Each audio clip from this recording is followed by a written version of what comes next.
Trains, drains, chains, rains, games.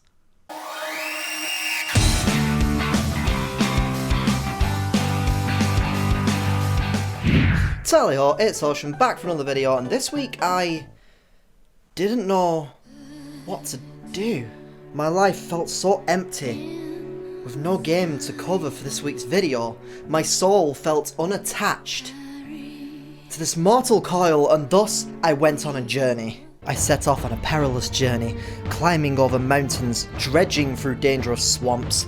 I even spelunked through the mysterious cave of Free Dog. Free Dog! Ow! But nothing piqued my curiosity until I saw the Valley of the Blood Mountain. Whoa, wait. I've come up with an idea. I could just play Dead Rising. That would work, right? Oh, for love of... That works, I suppose. And thus, here I am. Now for a little bit of the background information. I love the Dead Rising franchise. Not so much what it became, but I guess we'll get to that in the future. Whoa. But I came to a realization. I have never completed Dead Rising 1. And I don't know why. I played all the other games, but I never went back to the first one to complete it. So this week I'll be checking out Dead Rising. But first I just need to capture a photograph to document this video. Hey, me! Look over here! Huh?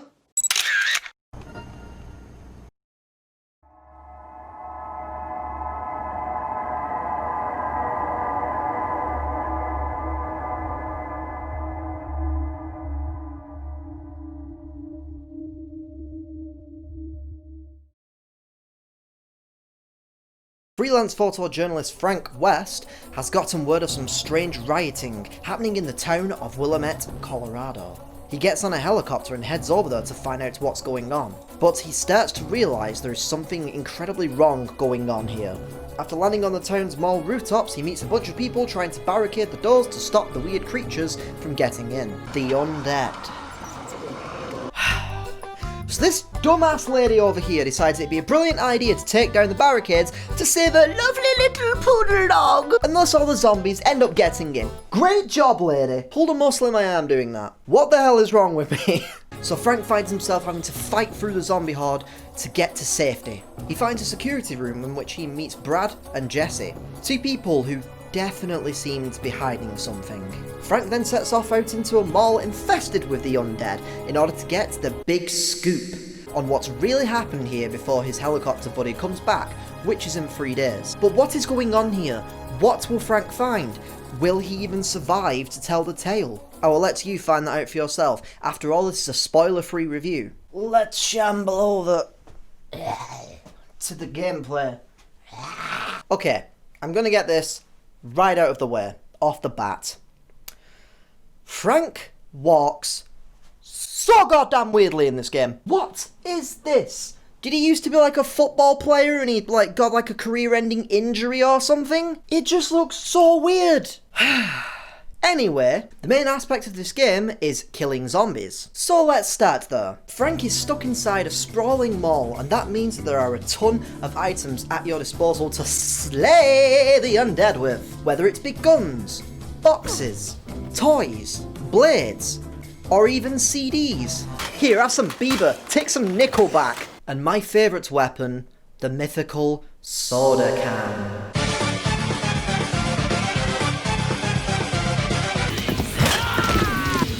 Everything is available to use, which really opens up the game to experimenting with how these items can be used to kill zombies. Items like the parasol can be great at getting through crowds, whereas the Surfbot helmet is a really good way to to make you laugh. You can also find really powerful weapons hidden all around the mall.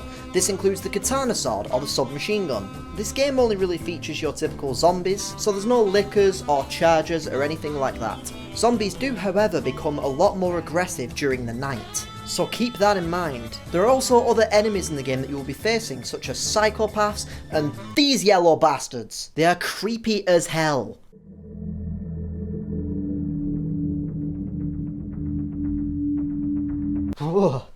No thank you. But Frank doesn't just kill zombies and the mask, he also has a story to uncover. During your time in Dead Rising, you will get case files, which essentially is the main story, but you also get survivors who need your help to save them and bring them back to the safe zone in the security room. There's a timer system on the case files and the side missions, so you really need to pick and choose which ones you are going to do. But the case files are the ones that are most important as they are the main story. If you fail them, you fail the game. And rush your absolute ass off to try and complete them. Rolling around at the speed of sound. Got places to go, gotta save this fucking idiot.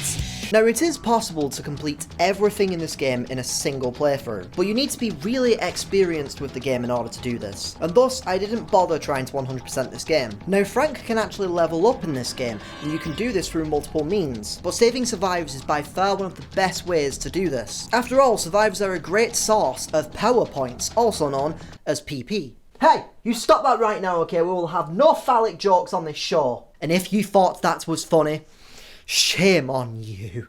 The only problem with doing these survivor missions is trying to guide the survivor back to the safe house, which is really fucking hard. That's what she said. These guys are an absolute nightmare to try and guide back to your safe house due to their incredibly busted AI. Said I've been to the year 3000. Not much has changed and the AI's still worthless. They will constantly run into zombies and get themselves killed. They can get stuck on scenery, and they are really good at just being generally useless. Stop trying to push the zombies out of the way, you goddamn imbecile. Just find another way around. Another way to get power points is by using Frank's trusty camera. You can take pictures at any time, and you get certain classifications for the pictures that you take. If you take pictures of something scary, it's classified as horror. You take pictures of something funny, comedy. Something lewd, erection. Also, during moments of drama or intensity, you can score yourself an opportunity to gain some massive PP. Oh, god damn it, I said it again! You collect these points in order to level up and gain new skills or stat upgrades. You can get more health, faster movement speed, more inventory slots, as well as some special skill moves that can really help you to destroy the undead. There are other ways to level up in the game too. You can beat psychopath bosses, take pictures,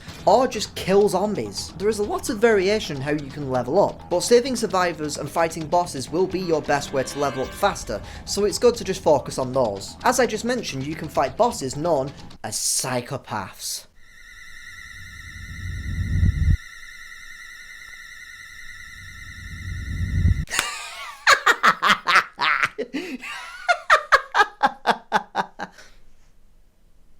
These bosses are just ordinary people who have let the zombie outbreak drive them insane, causing them to do crazy things like setting off a theme park style ride to keep zombies away, a paranoid teenager trying to set people on fire because he thinks that everybody is mocking him, a frustrated British man murdering survivors because they're so fucking annoying to escort.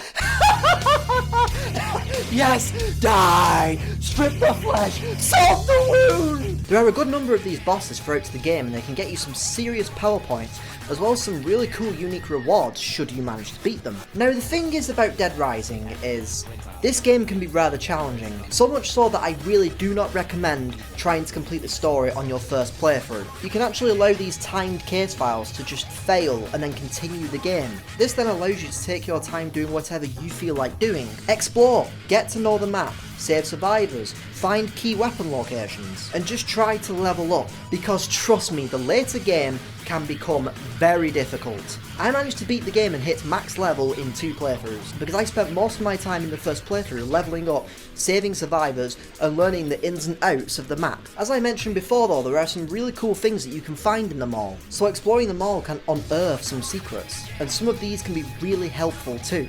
This game is all about mastering your surroundings, learning routes and areas, figuring out survivor needs like the need to fuck off and die, learning the location of valuable items such as health and weapons. This game thrives on learning. I just wish the game would allow the goddamn survivors to learn how to be actually competent at not dying! Now moving over to the soundtrack.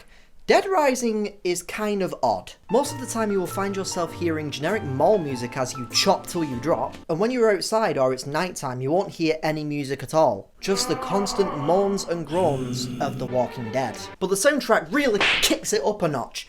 during the boss fights. For any veteran players out there, all I have to do is play this song.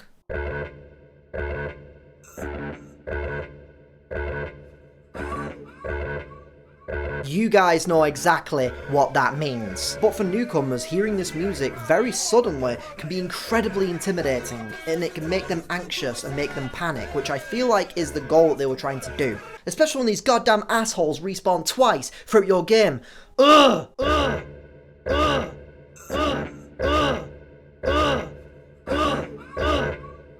that's pretty much all there is to say about the soundtrack. It's pretty basic in some places, great in others, but it does its job well and does it in the right places. And that's pretty good. Now for the issues section. And when we are talking about issues in this game, it's kind of like Dead Rising, more like Dead Annoying. Okay, so I want to say before I get into this, Dead Rising is still a really fun game, even with these issues. But oh my god, this game is so annoying! As I previously mentioned, my biggest issue was the goddamn survivor AI! These motherfucking ass clones cannot do a goddamn thing. You literally have to babysit them and monitor every little thing they do. Otherwise, they try to shove the zombies. Then they try to just stand there and do absolutely nothing. They try to get stuck on every goddamn possible piece of goddamn scenery. For fuck's sake, Flanders, just walk around the door. It's not hard. They are honestly the worst part about this game. I will say though that some of those stories and quests can actually be really fun, but trying to get them back to the safe house just made me groan and roll my eyes every single time. It's just not fun having to slowly grind zombies in every single area just to try and make sure that the survivors can make it out safely. Not to mention all the time I wasted trying to do that. The second issue that I had with the game was how obnoxious the skills can be. It feels like I'm literally just rolling the dice with these skills. Now this wouldn't be such a big issue for me if it wasn't for the fact that one of the bosses has to be fought using skill moves only, which is another reason why you need to level up as much as you can. No weapons or guns, just your damn RNG skill moves. Oh, what do you know? I just got hit from an enemy again. Guess I didn't roll initiative well on that one. At one point I thought, maybe I'm just doing them wrong. Maybe it's me that's the problem here. I just need to get better at using these skills. But I looked online and I read a ton of comments from people saying how frustrating these moves can be to pull off. And that really sucks, because bulldogging a goddamn zombie into smithereens is awesome. Issue number 3 is considering Frank needs his trusty camera and it is a mechanic for the gameplay too. Why in the love of all that is Jesse do you have to pick up new batteries for the camera constantly? I mean, I get it. It makes sense from a narrative perspective, but it's such an unnecessary inclusion. I spent most of my first playthrough not taking any pictures because the battery kept dying, and I was too goddamn stupid to try and figure out where the hell I was supposed to get them from. It's a little bit of a dumb mechanic and really wasn't needed. And lastly, Otis, for the love of all that is Frank West. Shut the fuck up! Shut the fuck up, stupid fuck! So regardless of all the issues that I just talked about, Dead Rising is a pretty fun game. Having a mall full of random items at your disposal creates some amazingly fun experimentation when it comes to zombie killing. The story is pretty interesting and the soundtrack is pretty cool. Fortunately though, the game can get rather annoying with its frustratingly random skill system and its awful survivor AI. Therefore, Dead Rising has earned the title of Fun Times. However, it is a low fun times.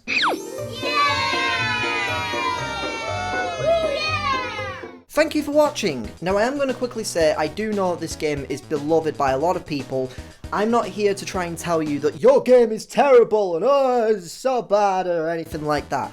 I did have fun with this game, I did enjoy the game, but I do think that it's not the masterpiece that people make it out to be. It has a lot of problems, but like I said, it is still a really fun game, so please keep that in mind. Also, I will be making videos on the other Dead Rising games, so if you are interested in that, feel free to subscribe, click the like button, also click the bell icon that does the ding thing, you know all the stuff. But before I end the video, I need to get one last picture. I think the other me is in the bathroom right now. Come on, let's go. Hey, other me, are you in there? What are you doing?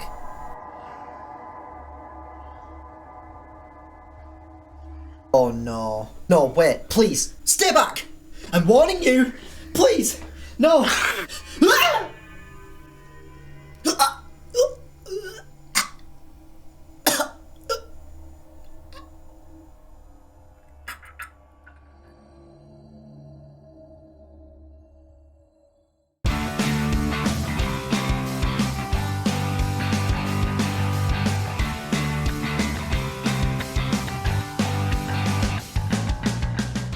And thus here I am. Went too far. Oh my god.